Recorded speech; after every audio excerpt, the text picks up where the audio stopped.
1358 বঙ্গাব্দের ফাগুনের ৮ তারিখ। দিনটি ছিল বৃহস্পতিবার। আন্তর্জাতিক হিসেবে ১৯৫২ সাল ফেব্রুয়ারির ২১ তারিখ।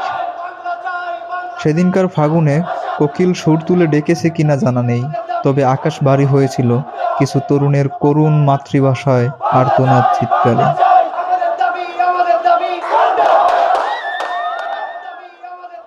১৯৪৭ সালের ১৪ আগস্ট ইংরেজ শাসনের শিকল থেকে পাকিস্তান নাম নিয়ে স্বাধীনতার পথযাত্রা শুরু হয়। Long years ago, we made a tryst with destiny, and now the time comes. বাস্তবিক দৃষ্টিকোণ থেকে বাংলা অর্থাৎ বাঙালি জাতি তখনও স্বাধীন হয়নি, শোষক শ্রেণী পরিবর্তন হয়েছিল মাত্র। যাই হোক, নতুন পাকিস্তানের জন্ম হলো। এবার নতুন সংবিধান রচনাই প্রথম ও প্রধান কাজ। পাকিস্তানের শাসকদের মুখোশ উন্মোচিত হতে খুব বেশি সময়ের প্রয়োজন হয়নি। প্রথম থেকেই প্রতিটি ক্ষেত্রে পশ্চিম পাকিস্তানি শোষক শ্রেণী পূর্ববঙ্গকে তুচ্ছ করে দেখে। রাজনৈতিক, সামাজিক, অর্থনৈতিক, সাংস্কৃতিক প্রতিটি ক্ষেত্রেই পশ্চিম পাকিস্তানের শোষণের শিকার হয় পূর্ববঙ্গ। তবে সর্বপ্রথম আঘাতটা আসে সাংস্কৃতিক অবমাননার ধারা। তৎকালীন পাকিস্তানের মোট জনসংখ্যার ৫৬% জনতার মুখের ভাষা ছিল বাংলা, মাত্র ৭.২% ছিল উর্দুভাষী। কিন্তু কয়েকজন পশ্চিম পাকিস্তানি নেতাদের প্রভাবে উর্দুকেই পাকিস্তানের একমাত্র রাষ্ট্রভাষা বলে ঘোষণা করা হয়, আর এই ঘোষণায় প্রতিটি বাঙালির হৃদয়ে রক্তক্ষরণ হয়েছিল। তখন থেকেই অর্থাৎ ১৯৪৭ সালের নভেম্বর-ডিসেম্বর থেকেই প্রতিবাদ চলতে থাকে। ভাষা নিয়ে পাকিস্তানি নেতাদের নীল নকশার বর্ণনা অনেকটাই সময় সাপেক্ষ ব্যাপার, তবে আজ সংক্ষেপে কিছু ধারণা দেওয়ার চেষ্টা করব। পাকিস্তানি শাসক গোষ্ঠী বাংলাকে হিন্দু ভাষা আখ্যা দেওয়া থেকে শুরু করে বাংলা হরফের পরিবর্তন করার চক্রান্ত করতেও বিন্দুমাত্র দ্বিধাবোধ করেনি। ৪৭ থেকে ৫২ পর্যন্ত শোষক গোষ্ঠী বিভিন্নভাবে চেষ্টা করলেও ভাষার প্রশ্নে বাঙালি ছিল অনড়। পাকিস্তানি শোষকদের বাংলা ভাষাকে নিয়ে বিভিন্ন ষড়যন্ত্রে বাঙালির হৃদয় আকাশে জমে ওঠে গভীর কালো মেঘ। ভাষার দাবি আদায়ে ও মায়ের ভাষার মর্যাদা রক্ষার্থে ইতিমধ্যে গড়ে ওঠে বেশ কিছু সংগঠন।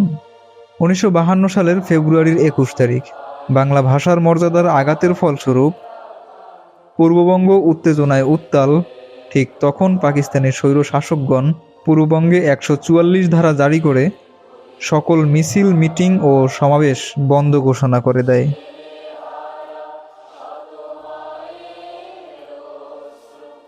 আমাদের ঢাকা বিশ্ববিদ্যালয়ের বহু সংখ্যক ছাত্র ও প্রগতিশীল কিছু রাজনৈতিক কর্মী মিলে বিক্ষোভ মিছিল করে প্রাদেশিক পরিষদে প্রতিবাদ চিঠি দেওয়ার সিদ্ধান্ত নেয়। ওই দিন সকাল থেকেই বিভিন্ন কর্মসূচির চলতে থাকে। দুপুরের পর আনুমানিক বেলা ৩টার দিকে একটি মিছিল ঢাকা মেডিকেল কলেজের কাছাকাছি এলে পাকিস্তানি পুলিশ বাহিনী ১৪৪ ধারা অবমাননার অজুহাতে এলোপাথারি গুলিবর্ষণ শুরু করে। পুলিশের গুলিতে তখনই মাটিতে লুটিয়ে শহীদ হন বাদামতলী কমার্শিয়াল প্রেসের মালিকের ছেলে রফিক, মাস্টার্সের ছাত্র বরকত ও আব্দুল জব্বার।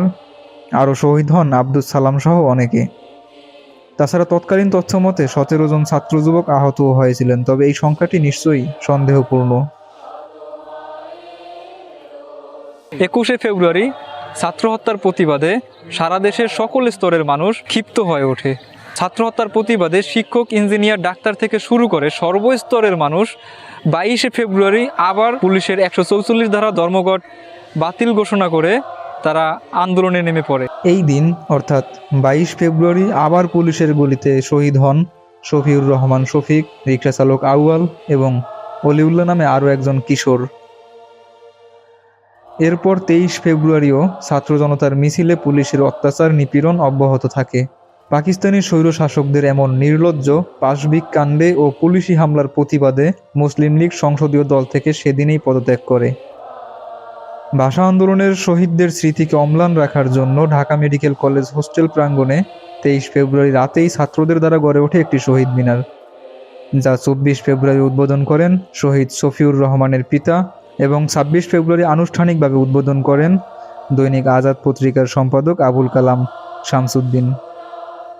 এভাবে ক্রমবর্ধমান গণ আন্দোলনের মুখে শেষ পর্যন্ত পাকিস্তানি কেন্দ্রীয় সরকার নতি স্বীকার করতে বাধ্য হয় এবং 1954 সালের 7 মে পাকিস্তান গণপরিষদে বাংলা অন্যতম রাষ্ট্রভাষা হিসেবে গৃহীত হয়। 1956 সালে পাকিস্তানের প্রথম সংবিধান প্রণীত হলে 214 নং অনুচ্ছেদে উর্দুর পাশাপাশি বাংলাকেও পাকিস্তানের রাষ্ট্রভাষা করার মর্যাদা দেয়া হয়। আসুন এবার জেনে নেই আন্তর্জাতিক মাতৃভাষা দিবস হিসেবে 21 ফেব্রুয়ারির স্বীকৃতির সংক্ষিপ্ত ইতিহাস।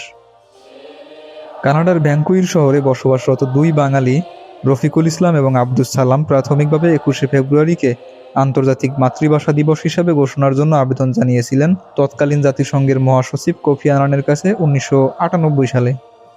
সে সময়ে সেক্রেটারি জেনারেলের প্রধান তথ্য কর্মচারী হিসেবে কর্মরত হাসান ফেরদৌসের নজরে চিঠিটি আসে।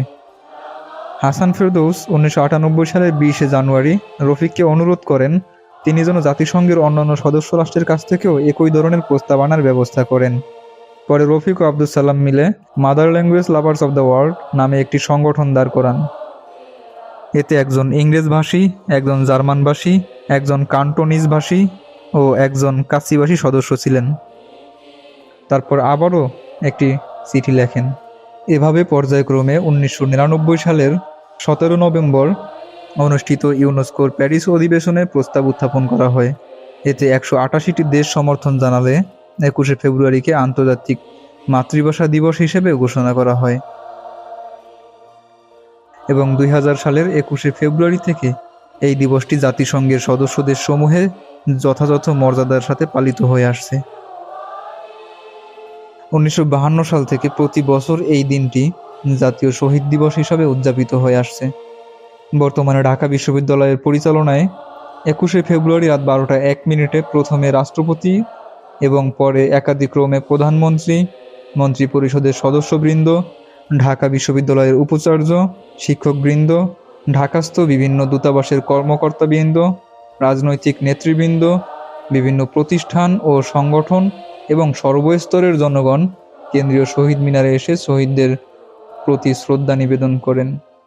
তাই বলতেই পারি, 21 আমার অহংকার, 21 আমার গর্ব, 21 আমার অঙ্গীকার, আনব জয়ের পর্ব, 21 আমার ভাষা, 21 আমার ক্ষয়, 21 আমার রক্ত, বিলিয়ে এনেছি জয়।